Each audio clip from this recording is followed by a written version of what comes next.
नमस्कार, बहुत स्वागत है आप सभी का। एमपी डिबेट देख रहे हैं आप। मैं हूं आपके साथ पद्मा कुलदीप।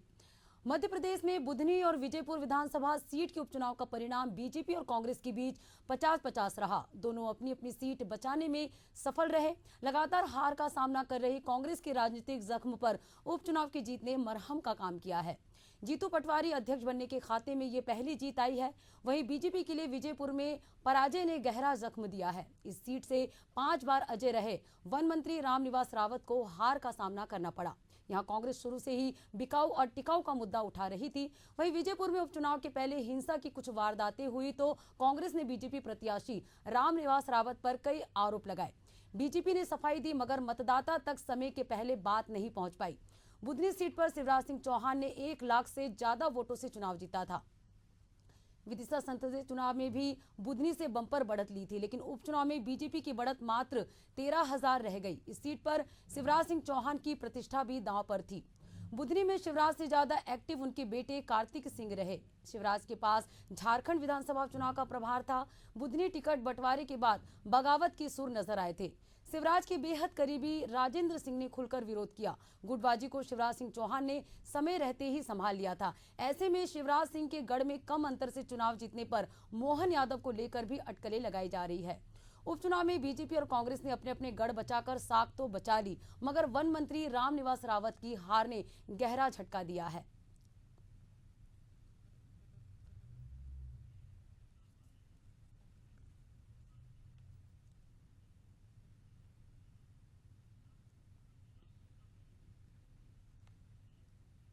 तो उपचुनाव में परिणाम सबके सामने है। इस दौरान दोनों पार्टियों की साख तो बच गई है, लेकिन रामनिवास रावत जो है, हार का सामना उन्हें करना पड़ा। तो इसी पर हम चर्चा करेंगे। हमारे साथ 2 खास मेहमान भी जुड़ गए हैं।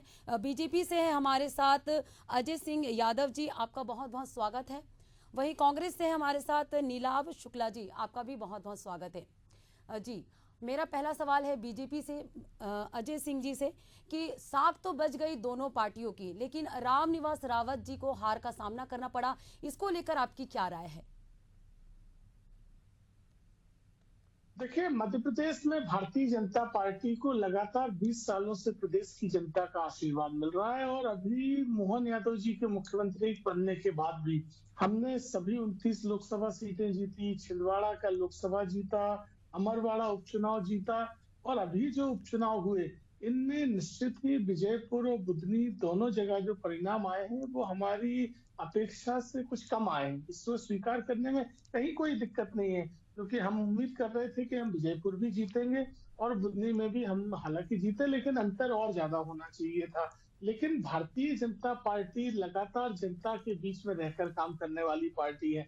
हम हर परिणाम का समीक्षा भी करते हैं और आगे वाले भविष्य के लिए भी बनाते हैं। विजयपुर में कुछ स्थानीय समीकरण इस तरह के बने और जिस तरह से कांग्रेस द्वारा चुनाव के पूर्व हिंसा करवाई गई, आदिवासी वर्ग में एक भय और आतंक का माहौल बनाया गया, कहीं ना कहीं चुनाव परिणामों में उसका असर दिखा और उसी इलाके में कांग्रेस पार्टी को बढ़त मिली जिस इलाके में ये हिंसा गोलीबारी के मामले हुए थे। तो हम उस षड्यंत्र को तोड़ने में असफल हुए और उसका लाभ कांग्रेस पार्टी को मिल गया। और निश्चित ही हम समीक्षा करेंगे, लेकिन हमारे नेता कार्यकर्ताओं ने पूरी मेहनत के साथ दोनों क्षेत्रों में काम करी, अपनी रीति नीति को पहुंचाने का काम किया। ये केवल इस तरह से है कि एकाध तुक्का की तरह कांग्रेस अगर चुनाव जीत भी गई तो उससे मध्य प्रदेश में कांग्रेस की वापसी नहीं होती है। ये लगातार भारतीय जनता पार्टी को जो आशीर्वाद मिल रहा है वो मिलता रहेगा और जिस तरह से गरीब कल्याण की नीतियां अंत्योदय के तहत हम हमारी सरकारें कर रही हैं, चाहे केंद्र हो या राज्य सरकारें, वो लगातार जारी रखेंगी। और भविष्य में जब 3-4 साल बाद चुनाव होगा तो विजयपुर भी हम वापस जीतेंगे और बुधनी में भी फिर से हमारा अंतर बढ़ेगा। जी बिल्कुल। नीलाभ जी, आप सुन रहे हैं जैसे कि अजय जी ने कहा कि कई सारे जो मुद्दे भी निकले बाहर आए, कितने सारे मुद्दे भी हुए, हिंसा भी हुए। तो जैसे कि अजय सिंह ने कहा कि उसके बाद भी अगर जीत रहे हैं तो उसमें उनकी जीत नहीं है, तो क्या कहना चाहेंगे आप?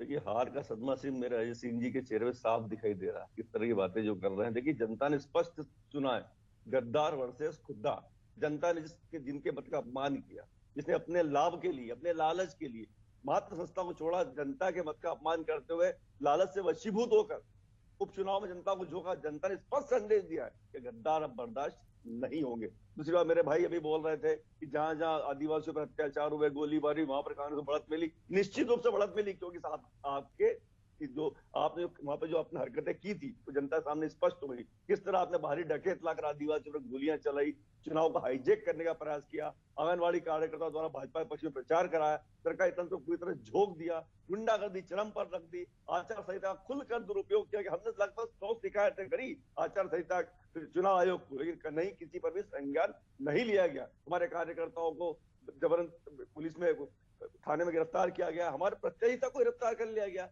देखिए, अगर ये सब करने के बावजूद भी आप चुनाव 7,364 वोट से हार गए, अगर आप ये सब नहीं कर पाते तो इस चुनाव की जीत का अंतर काफी बड़ा होता। यही बुधनी में हुआ, बुधनी में भी आपने यही सब हथकर्म अपनाया। अरे वहां पर तो आपके शिवराज सिंह जी के पुत्र स्वयं साक्षात काम कर रहे थे, जो अपने राजनीतिक जमीन ढूंढ रहे थे, जहां पर उनके बाद शिवराज सिंह जी को भी नकारा। और तो जनता ने आपका जो कितना बड़ा 51 हजार जो आपका जो बढ़त थी वो घट के 13,000 पर हो गई। सीधी बात है, अगर वहां पर सरकारी तंत्र का दुरुपयोग नहीं करते तो हम बुधनी भी जीतते। कुल मिला के सीधी बात है, काउंट डाउन तो कहते उल्टी गिनती ये शुरू हो गई आपकी सरकार की। श्रीमान, अगर पूरे प्रदेश में चुनाव घोषित कर दिए जाए, मैं दावे से कह सकता हूं कि कांग्रेस की सरकार भारी बहुमत से बन रही है। ये 2 उपचुनाव के जो नतीजे ये बता रहे हैं आपको। अजय भाई, ये घबराहट आपके पूरे खेमे में, आप देखिए स्पष्ट दिखाई दे रहा है कि आपकी विदाई तय हो चुकी है।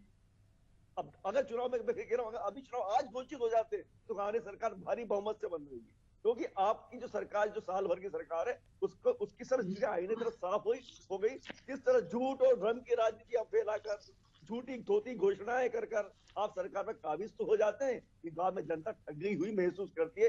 सीधा उसका जनता ने आपको जवाब दिया है। किसान ठगाया है, युवा ठगाया है, महिलाएं असुरक्षित है, हर व्यक्ति को आपने ठगा है, झूठ बोला है, झूठ की राजनीति करी, भ्रम फैलाया, लॉलीपॉप दिए, चुनाव जीत के सरकार सत्ता में काबिज हो गए। ये दोनों उपचुनाव ने ये बता दिया है कि अब ये काट की हांडी हर बार नहीं चलेगी। अब तैयारी कर लीजिए, विदाई तय है।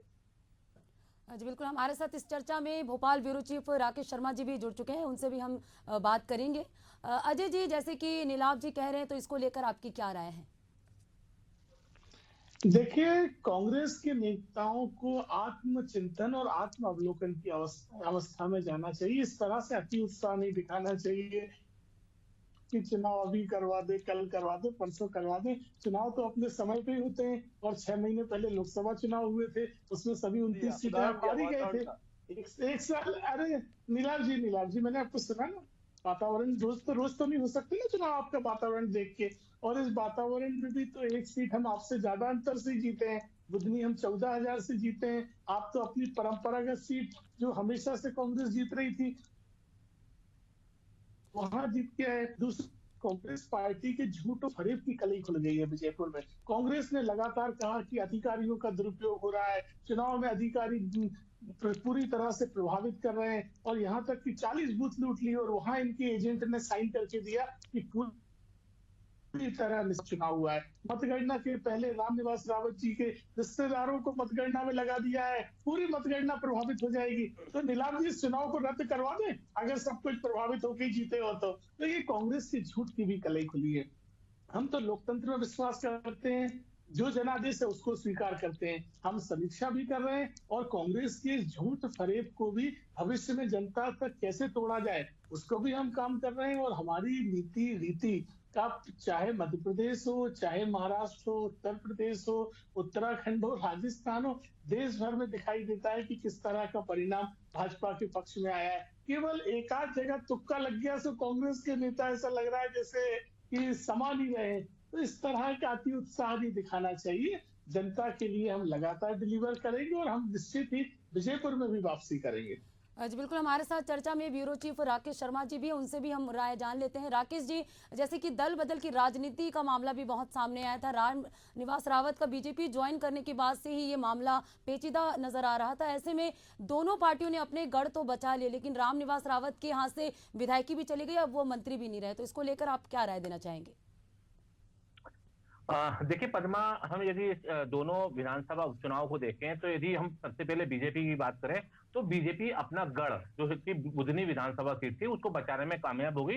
लेकिन वहीं दूसरी ओर बात की जाए तो विजयपुर विधानसभा सीट पे बीजेपी ने पूरी जोरों ताकत के साथ जो है अपने संगठन को उतारा था, और उस ताकत के साथ जो है उन्होंने विजयपुर सीट थी, उस विजयपुर सीट पे जो है उसको एक प्रकार से उस पर कब्जा करने की कोशिश की थी।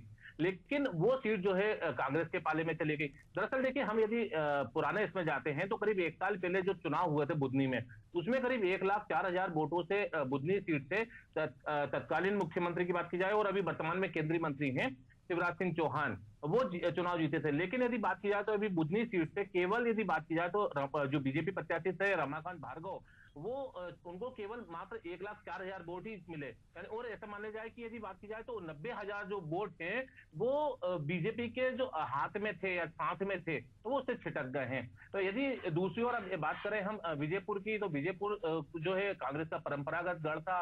लगभग 34 साल से वहां पर रामनिवास रावत वहां उस सीट से प्रतिनिधित्व कर रहे थे पद्मा, लेकिन उसके बावजूद जो है उस सीट पे उन्होंने दल बदल करके बीजेपी की तरफ से मैदान में उतरे थे। लेकिन बावजूद इसके जो परंपरागत जो वोटर था उनका, चाहे वो आदिवासी हो, जाटा हो या अन्य समाज का वोटर हो, वो उसी के साथ जुड़ा रहा। और यही कारण है कि इस बार यदि बीजेपी ने यदि रामनिवास रावत को उतारा भी, लेकिन दूसरी ओर मुकेश मल्होत्रा को उतारा, तो मुकेश मल्होत्रा आदिवासी समाज से आते थे, पूरा आदिवासी समाज उनके लिए एकजुट हो गया। और यही कारण रहा कि विजयपुर सीट को लेकर जिस प्रकार से बीजेपी ने जो रणनीति बनाई गई थी वो धरी की धरी रह गई। लेकिन इससे एक परिणाम सामने आता है कि दल बदल करके जो लोग दल बदल करते हैं, और रामनिवास रावत कांग्रेस से बीजेपी में आए, एक अच्छा हो रहा था उनका कांग्रेस में। मैंने खुद देखा है किस प्रकार से उनको जो है मान सम्मान जो है कांग्रेस पार्टी में मिलता था, लेकिन जिस प्रकार से उन्होंने दल बदल करा लोकसभा चुनाव के दौरान, वो किसी के समझ में नहीं आया। और यही कारण था कि उस समय जब लोकसभा चुनाव नीटू सिकरवार जो चुनाव लड़ रहे थे मुरैना सीट से, उनको हार का सामना करना पड़ा था यदि ये दल बदल नहीं करते रामनिवास रावत। दूसरी ओर हम बात करते हैं रामनिवास रावत को लेकर राजनीतिक भविष्य की बात करें। देखिए, आज भी हमारे कुछ कांग्रेस के नेताओं से बात हुई, तो कांग्रेस के नेताओं का मानना था कि ये जो विजयपुर विधानसभा सीट पे रामनिवास रावत चुनाव लड़े थे, उससे उनका राजनीतिक भविष्य पे विराम लग गया है। क्योंकि उनके और देखिए एलिगेशन भी है एक प्रकार से कि उनका ये कहना है कि जो बीजेपी के नेता थे उन्होंने ही उनको भीतरघात करके हराया है। अब देखिए, इसकी पूरा पुलिंदा जो है रामनिवास रावत के पास है, क्योंकि उन्होंने एक भाषण के दौरान अपना दर्द भी झलकाया है। अब देखिए पद्मा, ये देखना होगा कि वो अपना पुलिंदा लेके मुख्यमंत्री को सौंपेंगे, किन लोगों के नाम जब जाहिर करेंगे कि इन लोगों ने भीतरघात करा था। लेकिन अब ये बात मानना पड़ेगी कि अब आगामी 4 साल तक रामनिवास रावत को जमीन पे रहकर अपने जो है एक कहते हैं राजनीतिक भविष्य को सुरक्षित करने के लिए, क्योंकि 2028 का विधानसभा चुनाव आएगा, उसके पहले वहां की जनता को साधने की जरूरत है। लेकिन वही दूसरी ओर मुकेश मल्होत्रा भी जो है नए खिलाड़ी नहीं है, वो आदिवासी समाज को एक साथ लेके चलेंगे, क्योंकि वो जमीनी नेता है कांग्रेस के भी। तो कह सकते हैं कि ये जो चुनाव हुआ है, ये एक प्रकार से रमाकांत भार्गव का भी इसमें राजनीतिक भविष्य जो है तय हुआ है, क्योंकि रमाकांत भार्गव भी बहुत कम मार्जिन से चुनाव जीते हैं। यदि उन्होंने बुधनी में अपनी पेठ नहीं बनाई तो 2028 के चुनाव में उनको दिक्कत का सामना करना पड़ सकता है। जी पद्मा। जी बिल्कुल राकेश। तो अजय जी, जैसे कि राकेश जी कह रहे हैं कि ये रमाकांत भार्गव और मुकेश मल्होत्रा के राजनीतिक करियर के लिए ये टर्निंग पॉइंट होगा, तो इसको लेकर आपकी क्या राय है? देखिए, राकेश जी ने भी इस बात को कहा, कांग्रेस के प्रवक्ता ने भी कहा, एक दल बदल की बात। दल बदल की बात का तो इसलिए कहीं कोई मुद्दा नहीं बैठता है कि जो कांग्रेस के विजयी उम्मीदवार है मुकेश मल्होत्रा, वो स्वयं भारतीय जनता पार्टी के कार्यकर्ता, राष्ट्रीय स्वयंसेवक संघ के कार्यकर्ता रहे, और उन्हें पिछला चुनाव में टिकट नहीं मिला तो उन्होंने भाजपा छोड़ के निर्दलीय चुनाव लड़े। दूसरे, इस चुनाव में जिसको सबसे ज्यादा जीत का श्रेय दिया जा रहा है, नीटू सिकरवार पूर्व विधायक, वो भी भारतीय जनता पार्टी के पूर्व विधायक रहे, उनके पिताजी भी भारतीय जनता पार्टी के विधायक रहे। तो पूरी तरह से कांग्रेस ने जो चुनाव जीता है वो भाजपा के ही नेता को लाके और भाजपा के ही पूर्व विधायक के हाथों रणनीति बनाकर। तो ये तो कांग्रेस तब कहती जब उन्होंने अपने किसी कार्यकर्ता को टिकट दिया होता और उसके माध्यम से चुनाव जीते होते।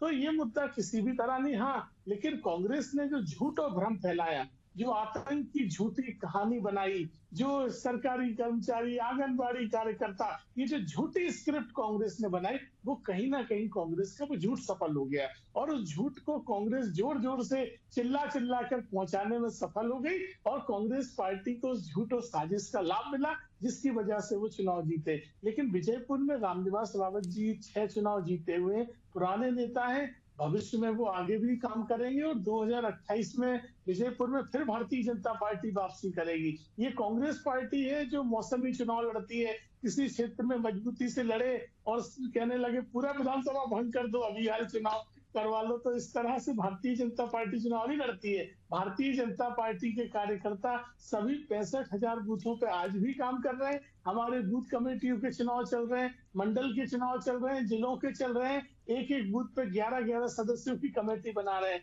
तो ये हमारी वो संगठन की ताकत है जो एक आध बार तुक्का लगने से कांग्रेस के ये काट की हांडी नहीं चढ़ सकती है। ये ठीक है, एक आध बार है, हम इसका भी एनालिसिस करेंगे। हम तो स्वीकार करते हैं कि ये परिणाम हमारी अपेक्षा के अनुरूप नहीं है।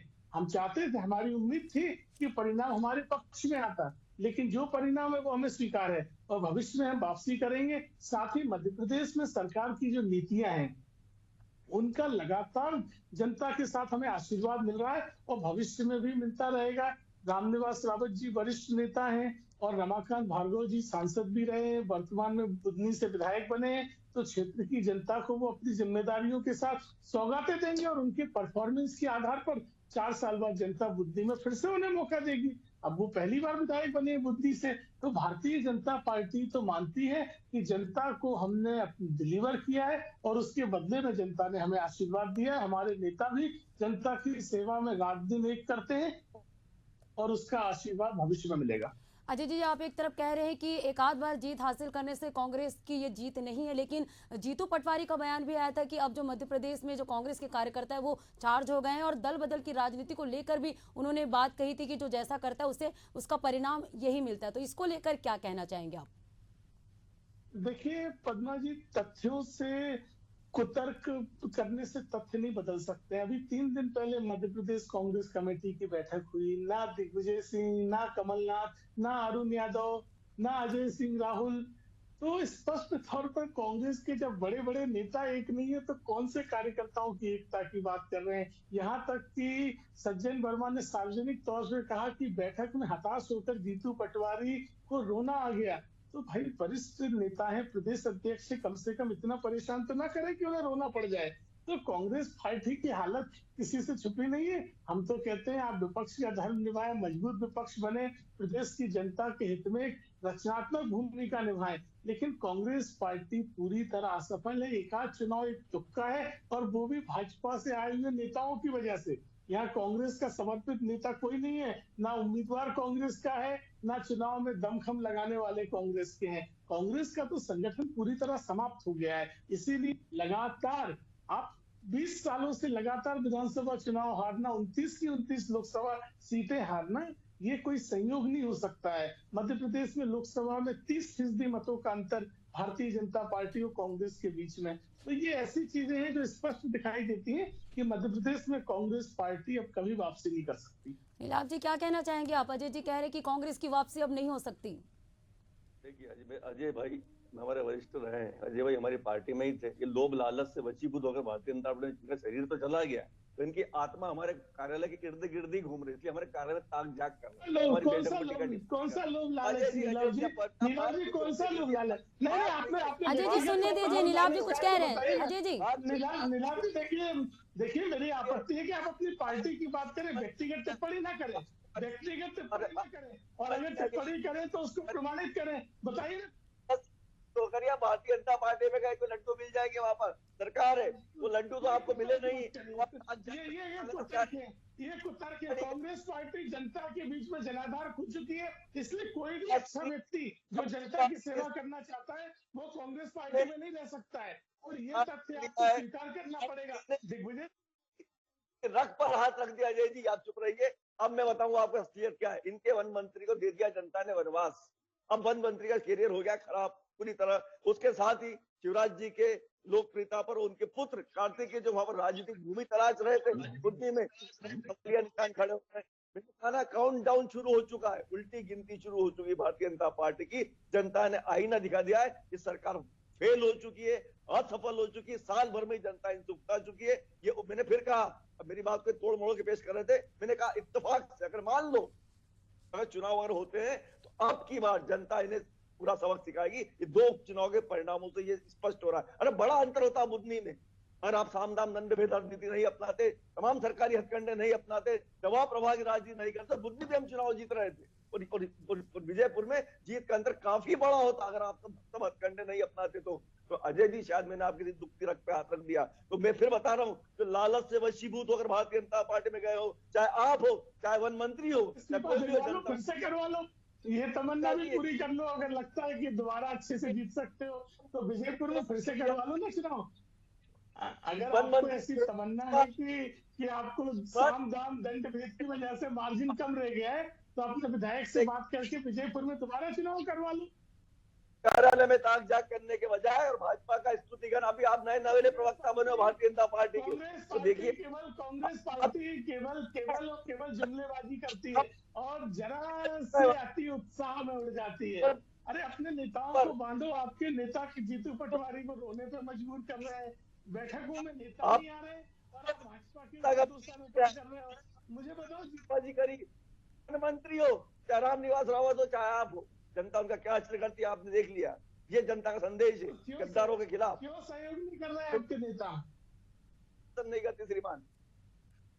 तो अजय जी, मेरा सवाल आपसे है, जैसे आप कह रहे हैं कि फिर से चुनाव करा ले, लेकिन जब उपचुनाव के परिणाम आने लगे थे तो ऐसी संभावना बीजेपी को लग रहा था, रिकाउंटिंग कराने की बातें भी सामने आ रही थी, इसको लेकर क्या कहना चाहेंगे आप?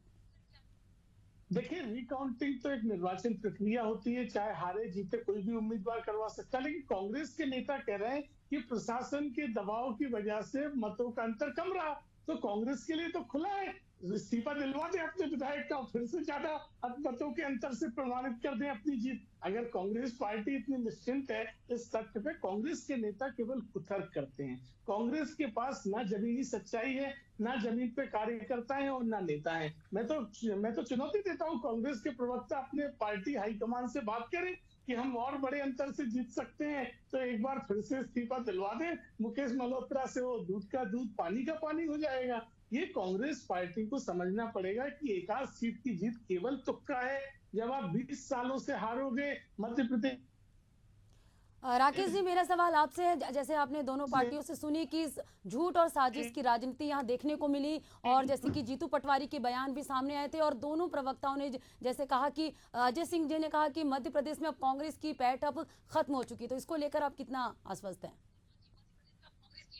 देखिए, ये बात सही है कि पद्मा की मध्य प्रदेश में कांग्रेस जो है सत्ता में काफी लंबे समय से सत्ता में नहीं है। हालांकि यदि 15 महीने का कार्यकाल यदि कमलनाथ जी का छोड़ दिया जाए तो बाकी लंबे समय से जो है सत्ता में कांग्रेस नहीं है। लेकिन यदि ये उपचुनाव हुआ है, यदि कांग्रेस ने अपनी झोली में वापस पाली है, तो वो इसके लिए संजीवनी का काम है। हालांकि यदि बात की जाए तो देखिए, विधानसभा यदि कोई भी उपचुनाव होते हैं, बहुत कम ऐसे मौके आते हैं जब कांग्रेस अपनी परंपरागत सीट को हासिल कर पाती है। लेकिन इस बार यदि कांग्रेस की थोड़ा भाग्य साथ दे गया, और यही कारण है कि ये जीतू पटवारी के लिए भी जो है एक सौभाग्य की बात हो गई कि उनके कार्यकाल में ये 2 सीटों पे उपचुनाव हुए हैं, जिनमें से वो 1 सीट उन्होंने वापस अपने पास ही रखी है। लेकिन यदि दूसरी ओर हम बात करें, पूरे ओरे की बात करें, तो इसमें एक बात सामने आती है कि बीजेपी को मंथन चिंतन करने की बहुत जरूरत है, क्योंकि जो बुधनी विधानसभा सीट के जो परिणाम आए हैं उसने जरूर प्रदेश नेतृत्व यानी बीजेपी का जो प्रदेश नेतृत्व है उसको चिंता में डाल दिया है। और यही कारण है कि अब जो चिंतन बैठक होगी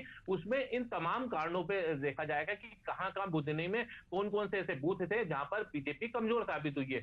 बीजेपुर की बात करें तो बीजेपुर में तो बीजेपी के प्रदेश अध्यक्ष विष्णुदत्त शर्मा जी और कांग्रेस के प्रदेश अध्यक्ष जीतू पटवारी दोनों ने ही जो है मतदान के दिन जो है श्योपुर जिले जो कहा जाए बीजेपुर विधानसभा जो क्षेत्र है उसकी सीमा के बाहर खड़े होके यानी बाहर ही रहे हालांकि, और वहां रहकर उन्होंने कार्यकर्ताओं से पूरे काउंटिंग की जो है यानी मतदान कैसा हो रहा है उसकी पूरी जानकारी लेते रहे, क्योंकि ये एक बड़ी साख की बात थी और दोनों ही पार्टियों के लिए बीजेपुर विधानसभा सीट एक जो है इमेज की बात थी। और यही कारण है कि कांग्रेस उसमें जो है जीत हासिल कर ली। लेकिन अब क्योंकि इस सीट पे भी जो है किन किन जगहों पर जो है बीजेपी ने जो है हार दर्ज कराई है, उस पर भी मंथन होगा। लेकिन यदि एक बात और है पद्मा, कि आज हमने सुबह ही एक वीडियो देखा जिसमें जो बीजेपी के प्रत्याशी थे रामनिवास रावत, उन्होंने पूरे 2 दिन के बाद फिर से जो एक बार निकल के कार्यकर्ताओं से मिलना शुरू कर दिया है, आम जनता से मिलना शुरू कर दिया है और जो है लोगों से मेलजोल शुरू कर दिया है। तो माना सकता है कि या तो एक बार फिर से जो है अपनी पेठ बनाने के लिए उन्होंने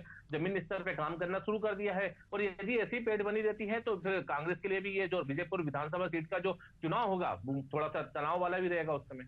जी जी बिल्कुल।